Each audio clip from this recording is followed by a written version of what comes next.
Greetings, everyone. Dan Whitmarsh and Leslie Dalzell here from HR Strategies Consulting. Glad you're able to join us for the March installment of our series of WebEx events. This one is entitled Future-Proof Your Organization with Best Practices for Succession and Development.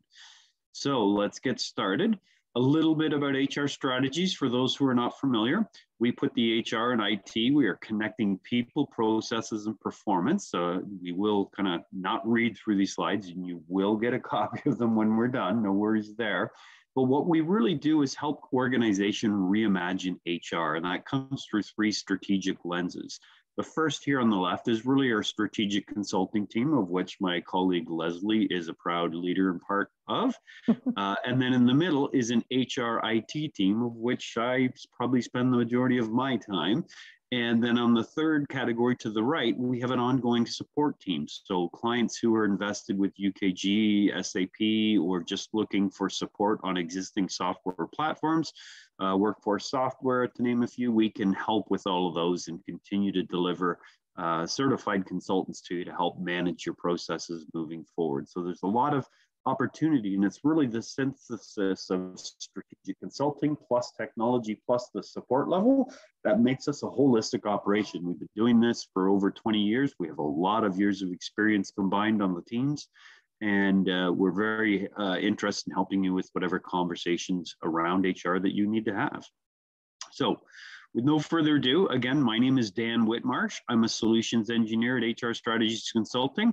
And on the right, my wonderful colleague, Leslie Dalzell, who is also PROSI certified. Look for a future WebEx coming perhaps on change management. Oh dear. What we're going to do today is talk about succession planning, the purpose for it, and understand key elements of succession planning.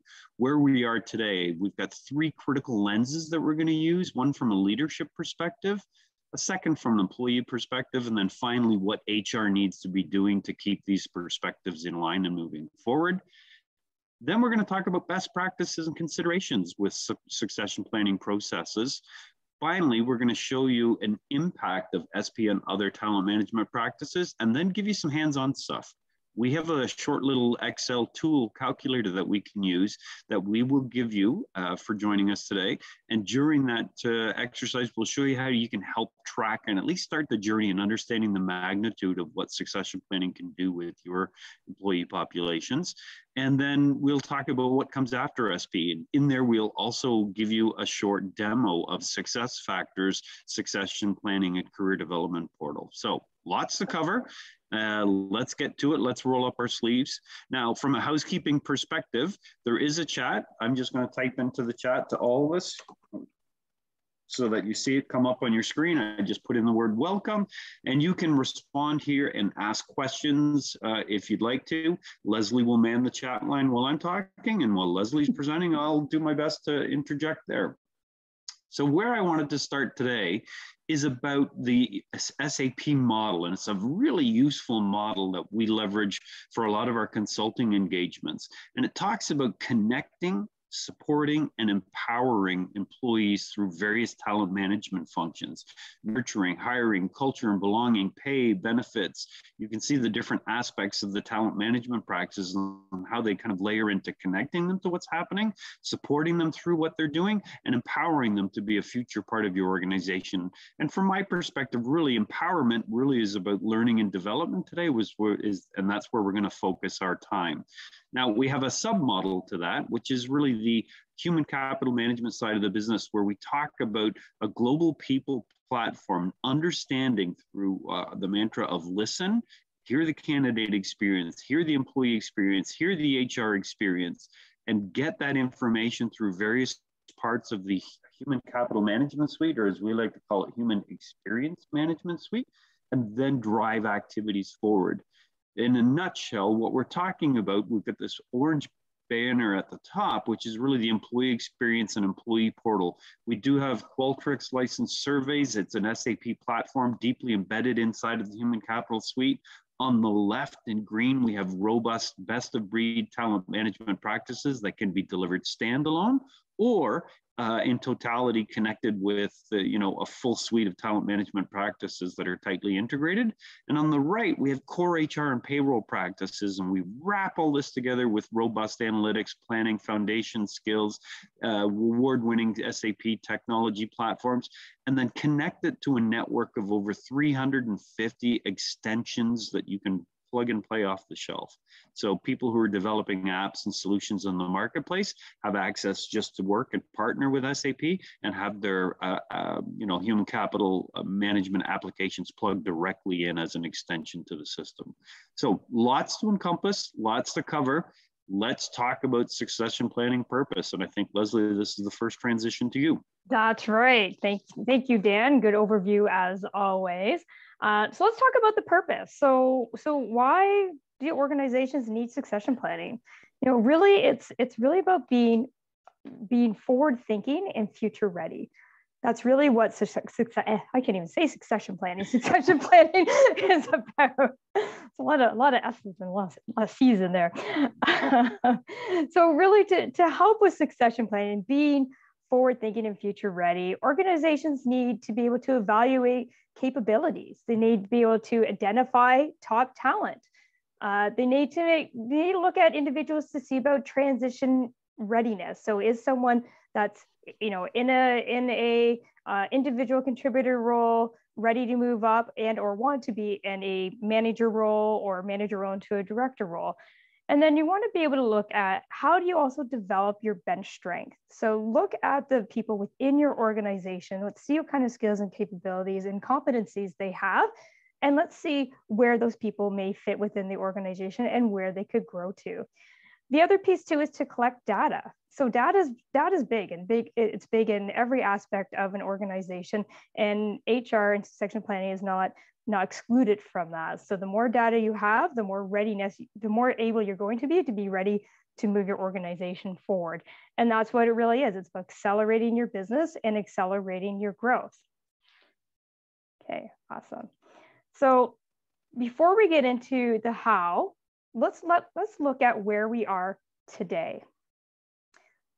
So as everyone knows, we've been going through a lot of stuff over the last few years with COVID, change and how organizations work, to social justice movements that have elevated DEI to the forefront. And along with that, we've had the Great Resignation. So the Great Resignation has happened over the last few years. People really evaluated where they're going in life, what they want to do, and we've had a lot of people exit from the workforce. So what that means, of course, there's more jobs than people, and people have more choice than before. So as an organization, it's getting harder to retain those people, but it's also getting harder to recruit them as well. So employees and candidates, when they're looking at organizations, they are looking for those organizations that align with their values, but also with their growth plans. So this is why having a good succession plan is fantastic to have within the organization to help retain those employees. Thanks, Dan. We're going to go on to the next part here. We're a little behind in the Vanna White principles. There we go. That's okay. So everyone, Dan is my Vanna today on this one. So as he so said it. So Dan and I are both stats people. We like looking at stats to kind of see what the pulse is throughout worldwide and different organizations to really kind of pinpoint what is the next thing and what is happening and how can we help drive things forward. So it's interesting here. So looking at some stats, we have 5 million people. There's 5 million people fewer working than before the pandemic, which is very interesting. And it's interesting that during the pandemic, early on, 30 million baby boomers actually left the job market. So I think there was a lot of evaluation of going, do I want to be in this environment anymore? And a lot of people decided they might want to retire or look at something else. 65% of people are looking for new jobs. That's huge. That's huge. It's a very significant number. And 4 times employees are likely to leave if there are no growth plans. So we're going to look at a couple more quite interesting stats as well. So over the past 10 years, our world really has changed. Our employee tenure has declined from 15 to 4 years. And I actually think I read something even more recently where it's almost down to 2 years based over the last year or two. And too many people are quitting every month. And a big part of that is, look at it's negative work experience, which is really interesting. Which is, if it's a negative experience and a company doesn't align with their values and there's no growth plans, people are going, you know what? There's lots out there. I'm going to look for something else. And then 70% of millennials also say they also are going to quit due to poor technology experiences as well.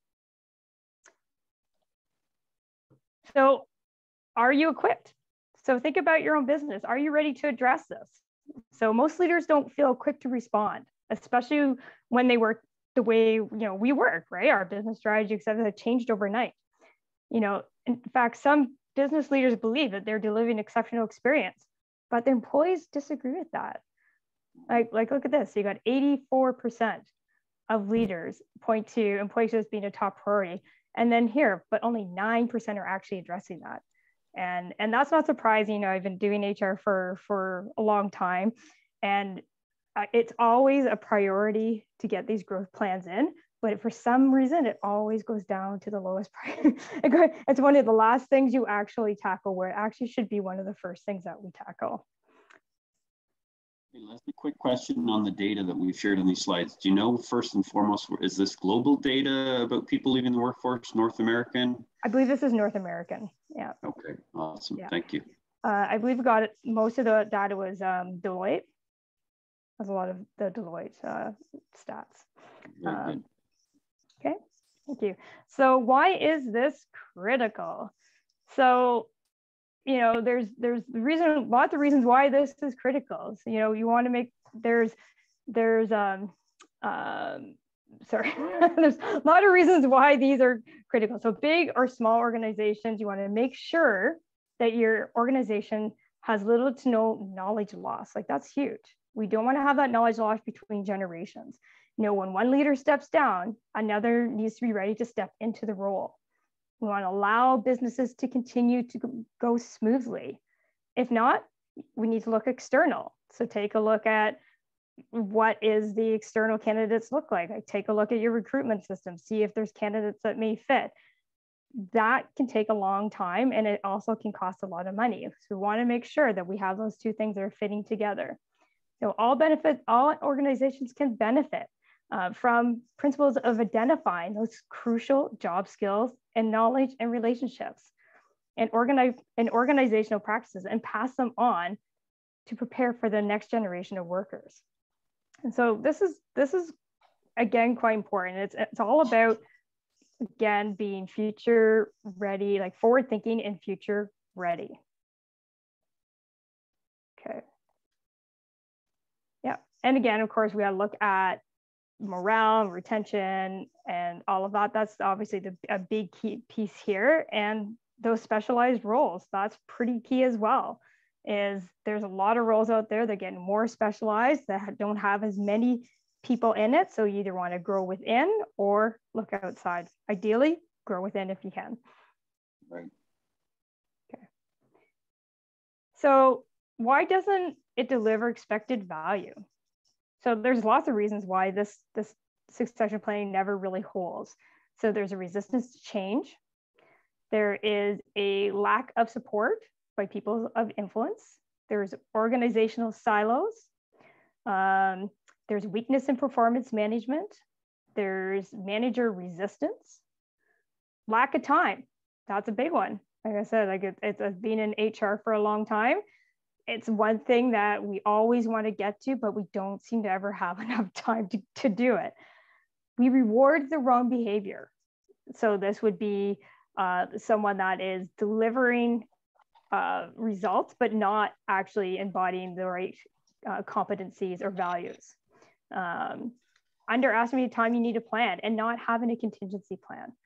So those are all the reasons why this doesn't deliver. Okay, Dan, I think it's over to you.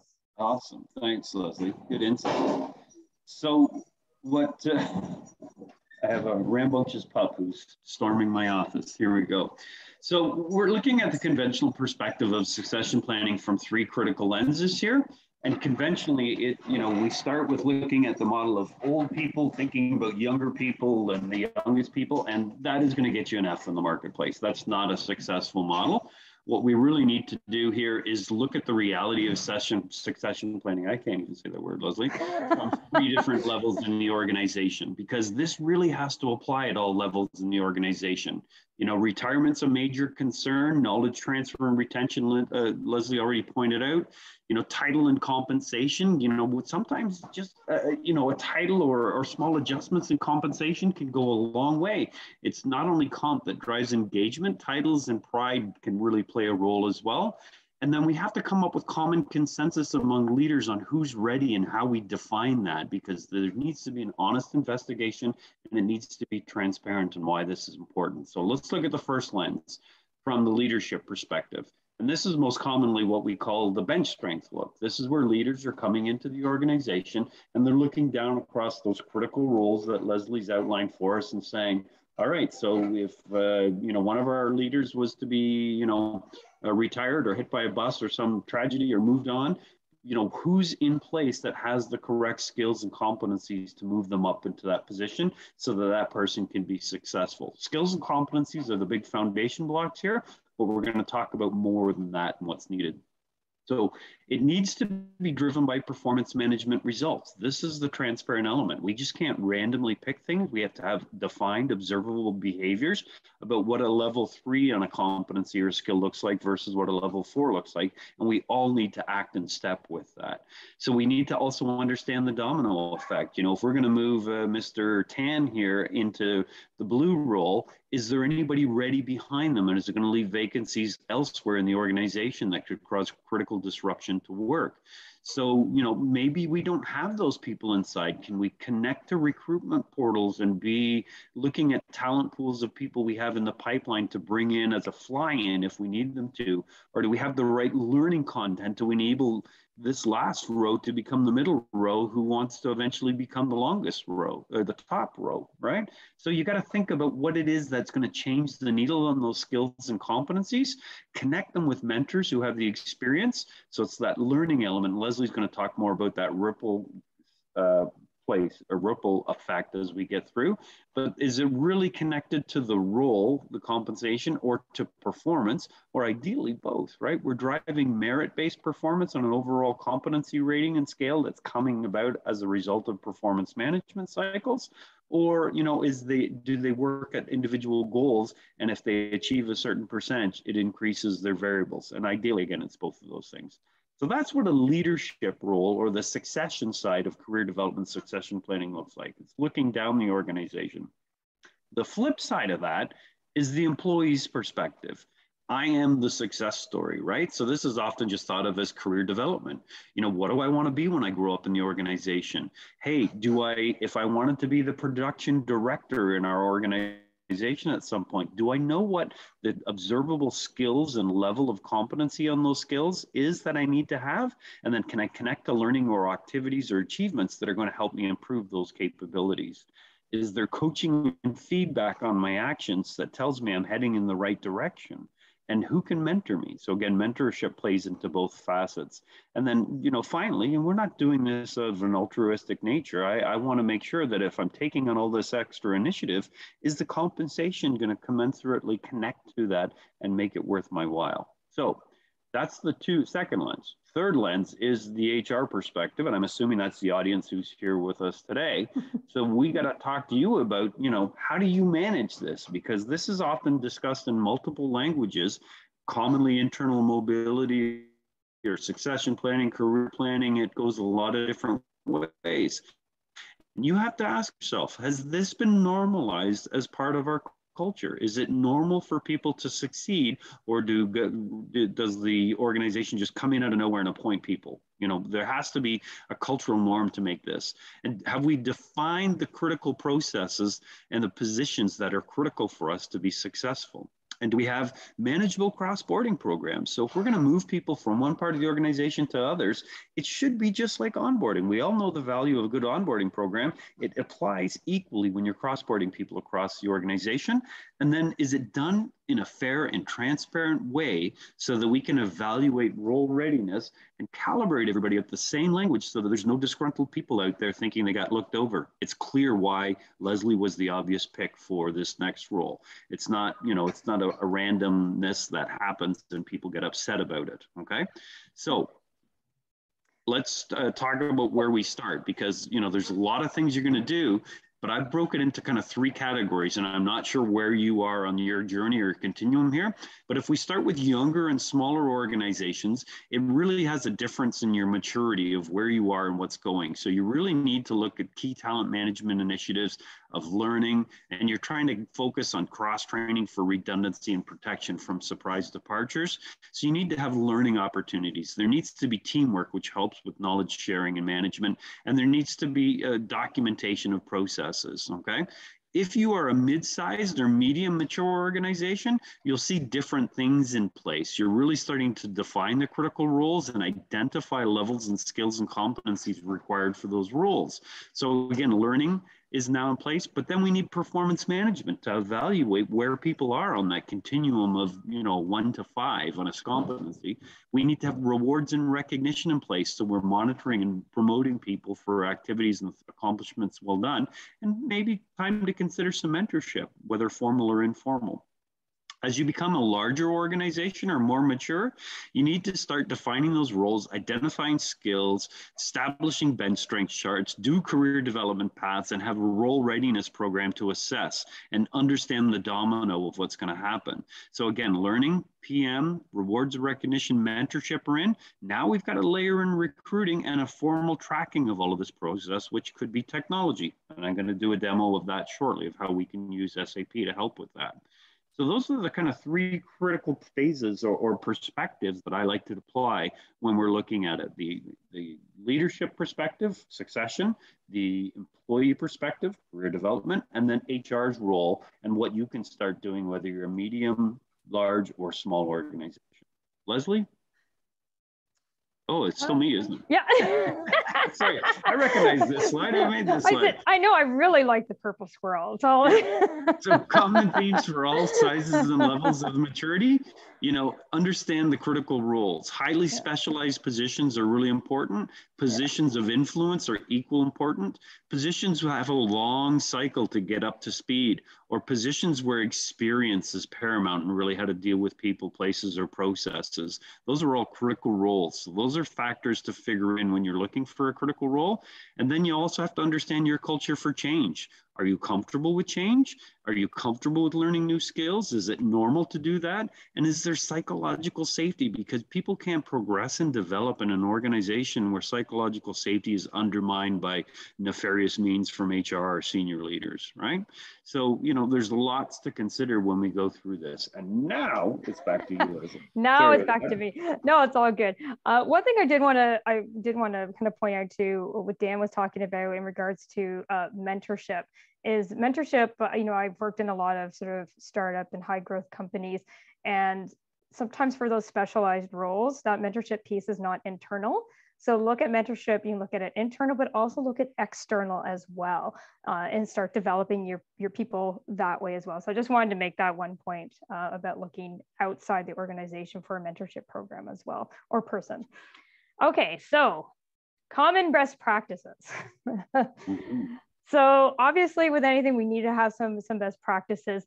It really, and this is almost goes for any program, anything that you're putting in place, engage your stakeholders. That is number one. Always engage and get feedback and get buy-in from your stakeholders. So that's, the C-level, management, individual contributors, all of that kind of stuff. Launch that company-wide career development initiative. Find out, what do people want to do in the organization? What are they capable of doing? That's really, really key there about that engagement. If you don't have buy-in, your program's going to fail. So make sure you do that. And of course, you want to look at accessing the internal candidates as well. So, find out what their skills are. What companies do they have? You know, do some assessments on them. What are some of the building blocks for those critical roles? You know, establish a position success profiles. Like, what does that look like? If you are a coordinator and you want to move into a specialist role, how do you get there? Like, what do you need to have? You know, connect all the learning opportunities to skills and competencies. That is a big trend and a big theme, is moving to the skills and competencies in all aspects in performance management, and really everything in an organization. Almost like they're taking inventory. Absolutely, absolutely, absolutely. Some of the other things we want to look at as well on the next slide is, like, how do you do it? Like, how are we going to do this? You know, there's many ways that you can do it. So it's from, you know, conducting some tests. So whether or not that's a temporary assignment, or saying, hey, you know what, you're really interested in this. Why don't I put you on a cross department team, and you represent our team on that one. You know, cross-border training, Dan talked about that. So when someone is promoted internally, it should be treated just like they were as they were onboarded as a new employee as well, making sure that they have the connections and they have the support they need to be successful in their new role. And of course, being transparent. Be transparent. It removes the sting of competition. It reduces resentment for those passed over. It really does help. And I know a lot of organizations are hesitant to be transparent, but it really does remove a lot of the back channel talking, and helps people know when they've reached a certain level that they can move into it. Another piece is the technology. So leveraging our technology. So why do we need this? So leaders really need this, to have that real-time tool to look at their bench strength, to see, all right, who do I have that is able to move? And to Dan's point with the domino effect, and who do I have to replace them? And again, it goes kind of that workforce planning. If you're looking at moving people around, where are the gaps going to be, and when are people going to be ready for it? You know, employees want to see a path. They want to know, how do we get to our dream job? And again, having that technology, having that program, having that transparency will help them get there.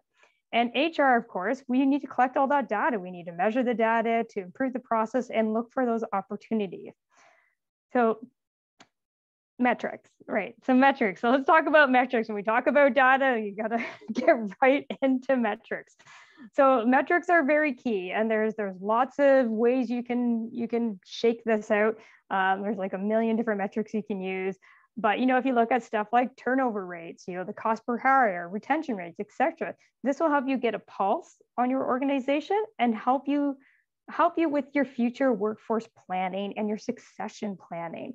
Those two things really go very hand in hand together. You can't do workforce planning without succession planning, and vice versa.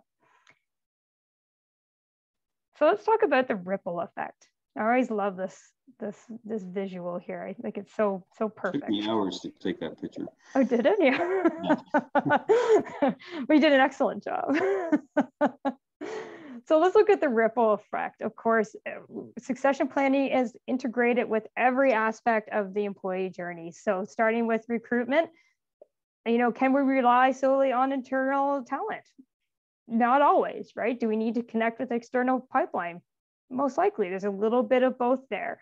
You know, we need to move job descriptions to positions,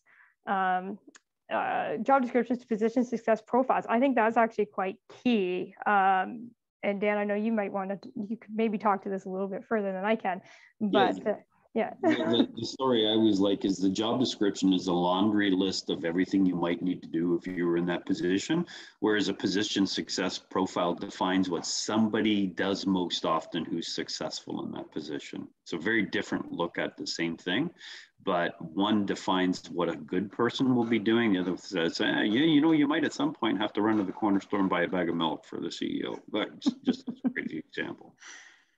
That's awesome. I love that. That's a great analogy. And then onboarding, right? It's great for new hires, but we've talked about it's great for the cross-boarding as well for those internal candidates. So when someone's moving into a new role, let's cross-board them. Again, learning and development. You know, we got to look at, again, couples with the succession planning very, very closely. You want career paths. You want to look at, you know, the high potential tracks. You want to look at the development plans. You know, you want to focus those learnings. And then, of course, there's performance management. And, you know, obviously that fits in with everything that we're talking about. Establish those against the skills and competencies. You know, do ranking for promotions, compensation, all of that. And then, of course, what we talked about is the workforce planning. That's really, really key here. All of these integrate and they're all connected together. But without looking at your succession planning, you can't do your workforce planning effectively and looking forward.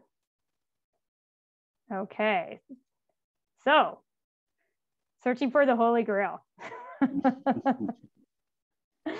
You know, the reason employees stay is that they feel challenged and they feel valued. Again, the attention, the engagement and retention. This is not new to everyone. We know that, right? We know that. It's interesting. They say 34% people reported that they are sticking with their current employer because they see an opportunity and they see the growth, which I think is really fantastic. You know, when you create a transparent succession plan program, it lays out the growth plans for employees so they will likely stay.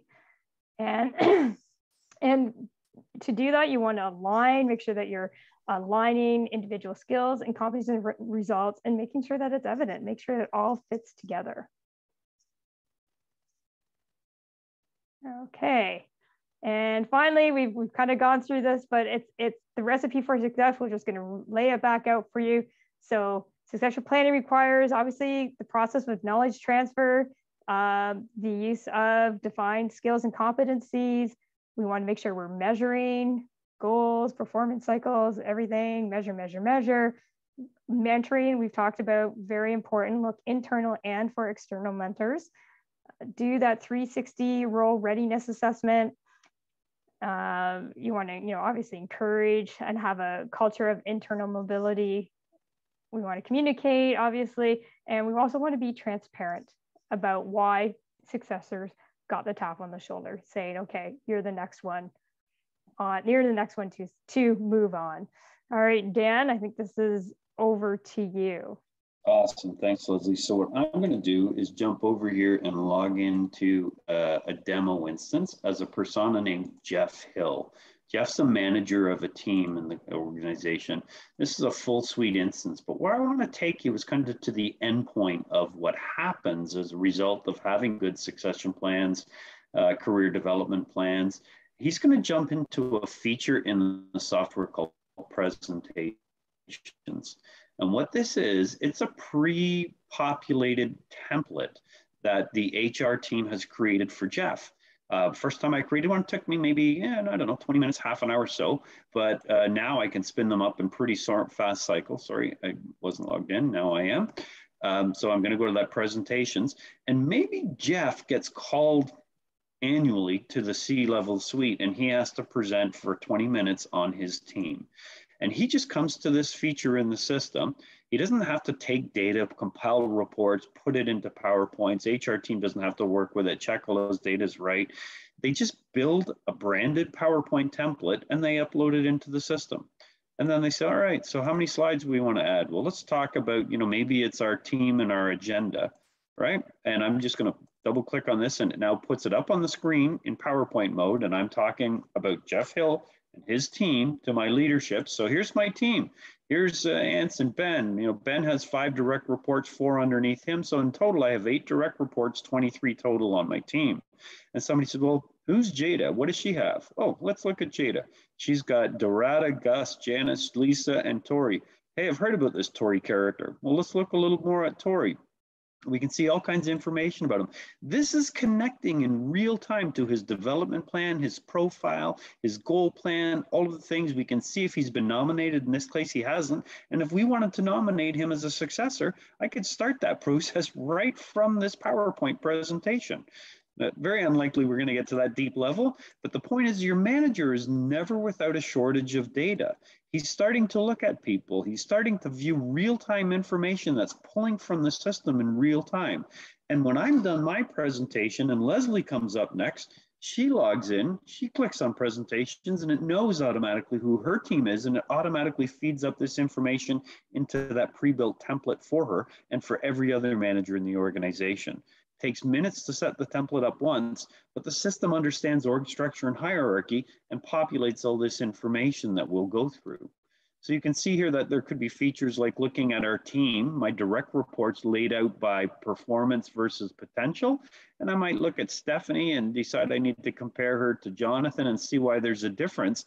And I can start to spot information about whether they're a future leader, the reasons for leaving, likely to be promoted, what the impact of loss would be, and whether the risk of loss is high, medium, or low. And if I need to change these things on the fly, I can, because I'm her boss. And I have the ability to come in and edit those variables, okay? So there's a lot of capabilities in the system to actually start looking at this. And Stephanie is actually part of a nomination plan to be the SVP of the Shanghai operations. She's also part of a high potential stream that's working here. And I can check and look at that history or edit that nomination and see who made that nomination, probably me, Jeff Hill. But we contain and warehouse all of that information right inside of the system. I can view high potentials across our team who are ready now to make a move, some who are ready in years, some down the stream a little further.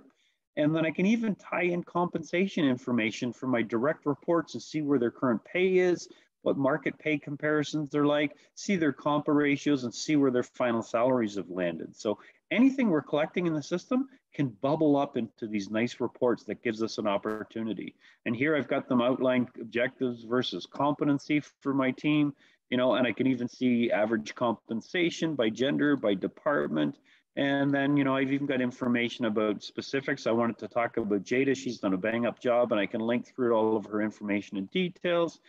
And then maybe at the end, I'm going to summarize, we've got one position open right now, and we want to see that requisition and give them a quick update on the headcount, how many candidates are in the pipeline for that requisition.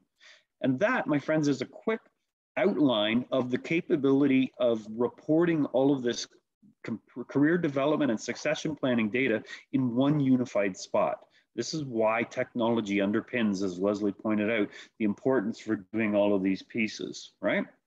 Now, that's the magic of what has happened. Let me show you a little bit about how this has happened.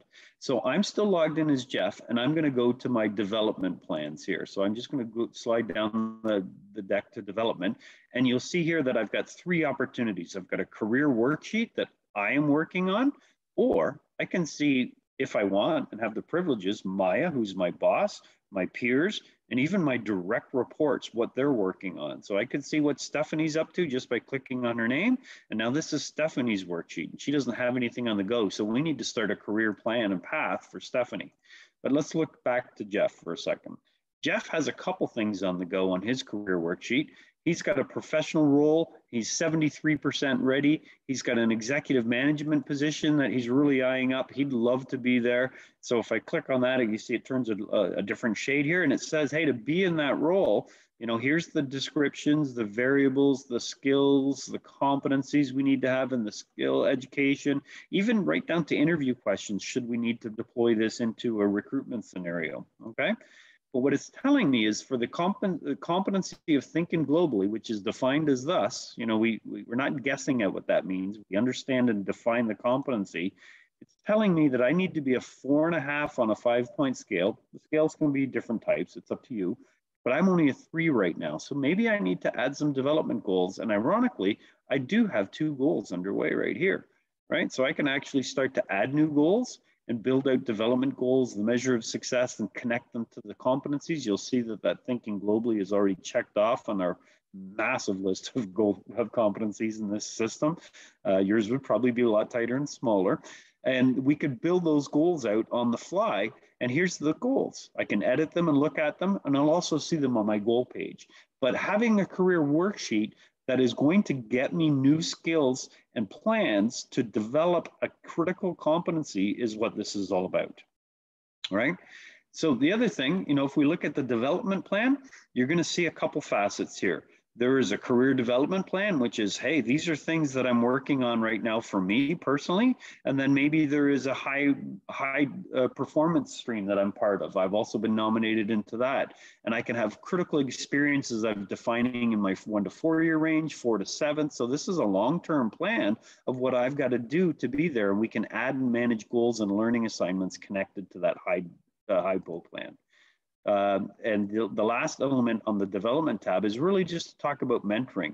We can put structured, registered and tracked or open and liberal types of mentoring programs to place that can be available to people that serves to tee up what competencies and skills they have and would like to make available as a mentor. And mentees can come in to look for their deficiencies on their career plan and find people who have those skills and book time with them to be part of that mentorship program. So the other side of this, coming back to the third of those 3 lenses, is around the succession planning side. So Jeff is also a leader. We looked already and we saw his team members and several of them had succession plans. He might come to the succession tab and start to understand, all right, let's look at my employees and my team. And by the way, I'm a production director and there should be 3 of us in place.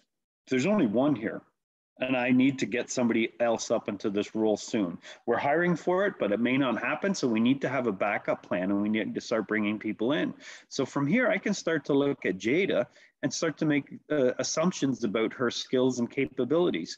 You know, we could do role readiness assessments. We could change the level and move her on the fly, or we could connect it to this. I could launch a 360 role readiness assessment. I can assign learning. I can edit the nomination, or I could remove her from the succession plan.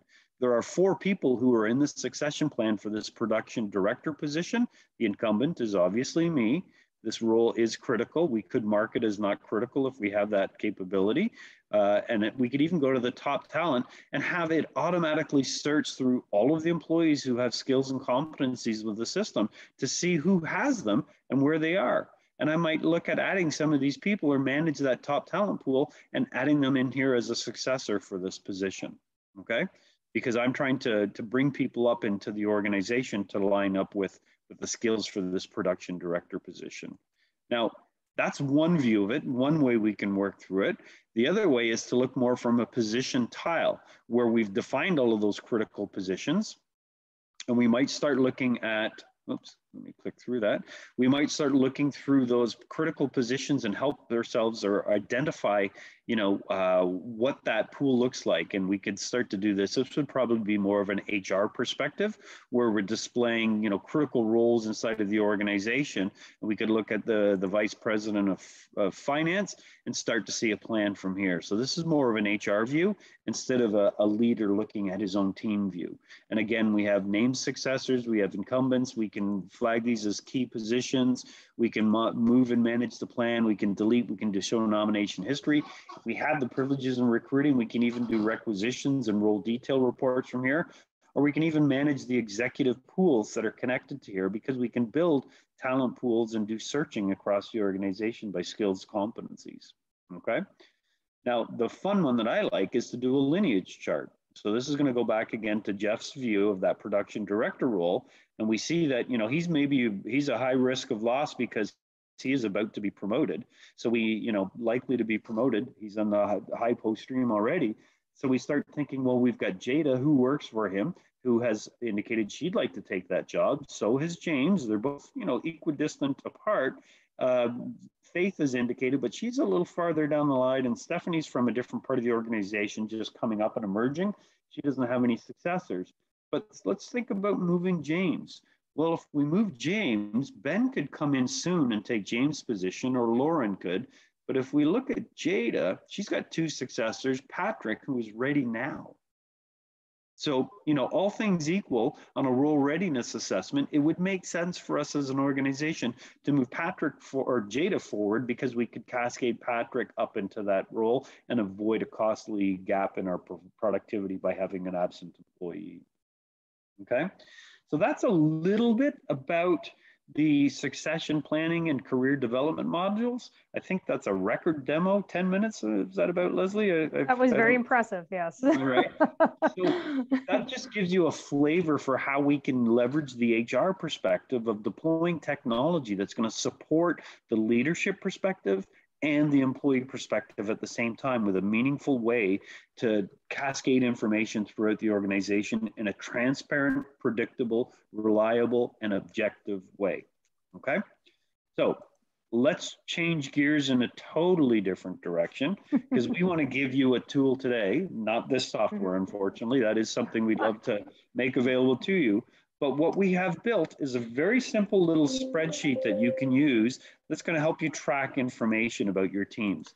And Dan's saying we, but Dan developed this amazing spreadsheet, which I love as an HR practitioner. I was very impressed with this, as this is something so usable for any size of organization, but especially if you're in sort of the small and you don't have that technology piece. This is really well done. So good job, Dan. Thank you.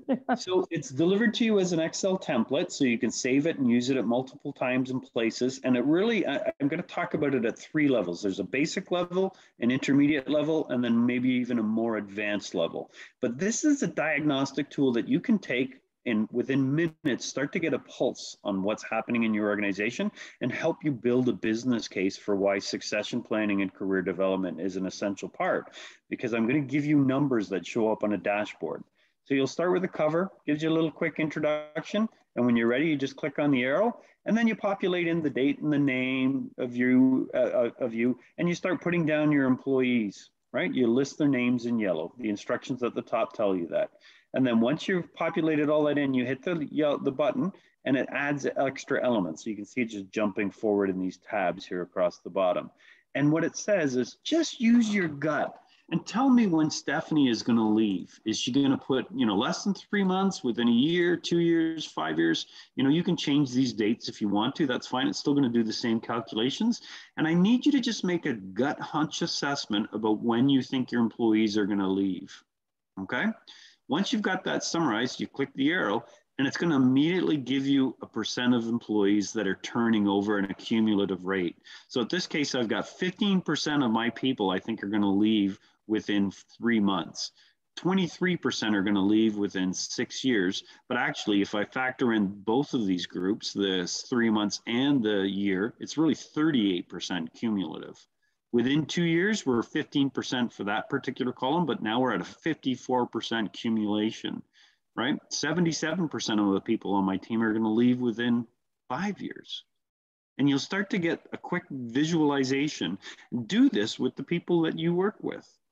And just look at what you think your potential gap or impact is going to be in cumulative turnover. Now, we could do further analysis. That's the basic level. If you do this and get this dashboard here that shows up, that is a great start. Use this. Save a new template, save a blank, pass it around the organization, do it as a work session together with your managers. It is a very powerful thing. Now, we could go a step deeper and we could actually tag these people. And you can see I've tagged in here whether they're involuntary departures or voluntary departures. And as you gauge why Stephanie, Deb, Terry, Dan, Sarah, Alex, and everybody leaves, you flag them all with a V or an I, depending upon why you think if it's going to be their choice to leave or if they're going to be asked to leave. And then this is going to give us a summary. So the V summary is how many people are leaving voluntarily. And again, it's recalculating your cumulative dashboard here. How many people are going to leave involuntarily? Much less, right? So now you're getting deltas between voluntary numbers, 54%, and involuntary, 38%. Then you have to think further and say, what if we were to put a succession plan in place and start taking action to engage and retain this employee? Is there a plan in place? Do we have somebody in line? Is it a big risk? Yes or no, right? And then it's going to start breaking this out. Hey, do we have succession plans for these people? And again, you can see your numbers model in real time about what's happening with the people you have plans for and don't have plans for. And then we'll even go into a further breakdown of, the segments of voluntary, who you have a plan for. Let me just scroll forward for some more. tabs, the involuntary that you don't have plans for, and involuntary with a plan, involuntary without a plan, and it's going to give you a report card of all of the turnover, okay? So that comes from simply putting in employees' names in the yellow field and then giving them just marking a 1 in where you think they're about to leave. And that'll generate that whole cascade of information for you as you go through to the point of getting a nice report card, okay? That's the medium level. Now, we can get a little more complicated. I'm just going to close that one up. And we could take the same sheet and just use the first 4 tabs. But instead of using employees, maybe we want to roll up. You've just done this with these teams, Marshall's team, Hill's team, Shriven's team, etc. And you want to say, give me their summary numbers of how many people, 1, 2 in here, 2 in here, 1, 1, right? So you've got all of this adding up to say, okay, so where did their employees fit into these categories based off of their sheet? And then look at an overview of a particular team. Those are some pretty crazy numbers. And this is a pretty realistic depiction of what could happen in an organization. So you could get a division layered representation about what cumulative turnover could be for a given segment of your organization in seconds flat. Okay. I love it. So, awesome. So let's jump back to rounding out the, again, any comments or conversations? I saw Leslie put one in there. That's awesome. Thank you. Let's segue. We've done the demo. We go back to the PowerPoint. We've done the new toolbox. So it's called the talent loss or employee loss audit workbook. You can deliver this yourself with teams. You can ask managers to take it and report on it. You can roll up the team results. You need to start making plans based on these numbers. This is going to help equip you with the business case for why this is such an important thing to put a pulse on, okay? Need to think about this in the framework of this beautiful model. Are you connecting people, supporting them, and empowering them? This is where org planning, this is where succession planning and learning and development really become fundamental pieces. A lot of that data that Leslie had up front talked about the lack of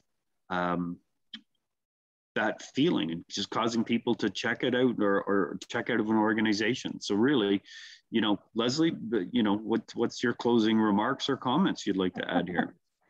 Well, you know, first of all, I love that spreadsheet. I think it's fantastic. It's a really good tool to help you have that pulse on the organization, leadership, have those discussions with leadership. You know, this is important succession planning. It really is becoming the forefront. It's kind of been on the back burner for many years, but with everything that has happened over the last couple of years, it needs to be on the forefront of thinking. We need to, again, be that forward-thinking, future-ready piece, and having a good succession plan will help you get there. So for next steps, we are obviously going to share this deck and the recording. We are going to send you the spreadsheet. If you have any questions about HR strategy consulting, please feel free to connect with myself or with Dan as well. And please sign up for our next virtual event. Our next one's going to be very interesting. It is going to be diversity, embracing experience, and elevate. And I believe it's going to be done as a panel. That's right. Yeah. And it's going to be done as a panel. So it'll be actually quite interesting webinar to attend. So thank you everybody for taking your time. Dan, any last moments for questions for you? Okay, excellent. Always a pleasure to work with you, Leslie. Thank you so much. To all those who are on the line, if you want to ask any questions, we're here for a few more minutes and we can field any questions if they're coming in. I see we've only had a couple of small ones, so pretty easy to manage that so far.